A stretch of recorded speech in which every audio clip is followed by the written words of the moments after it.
दोस्तों आप लोग देख रहे हैं प्रो वाइंस 1 मिलियन। तो फिर से एक बार स्वागत है प्रो वाइंस 1 मिलियन में। अपने हिट मशीन खेसारी लाल यादव का दूसरा धमाकेदार होने वाला है, जो कि आकांक्षा पुरी जी के साथ। जी हाँ दोस्तों, चुमा चुमा के बाद आकांक्षा पुरी खेसारी लाल यादव के एक और बवाल गाना रिलीज होगा, जिसके बारे में आज हम इस वीडियो में बताएंगे।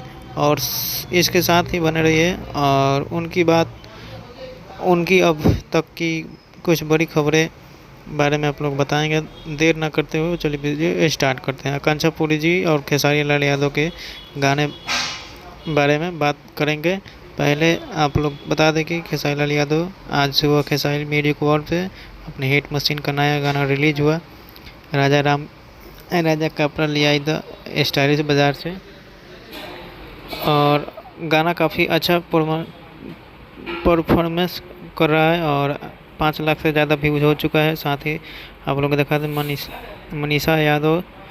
अब चलिए आप लोग सबको बता दें, आकांक्षा पुरी जी के साथ खेसारी लाल यादव एक बहुत ही ज़बरदस्त गाना लेकर आ रहे हैं।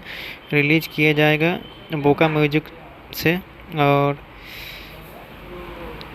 चुमा चुमा किसके धूम में दर्शकों को भी मिलेगा देखने को। और जोड़ी काफ़ी ज़्यादा पसंद किया जा रहा है। फिर से तैयार हो जाए, क्योंकि जोड़ी एक बार फिर आ रहा है धमाल मचाने। जब तक कि जय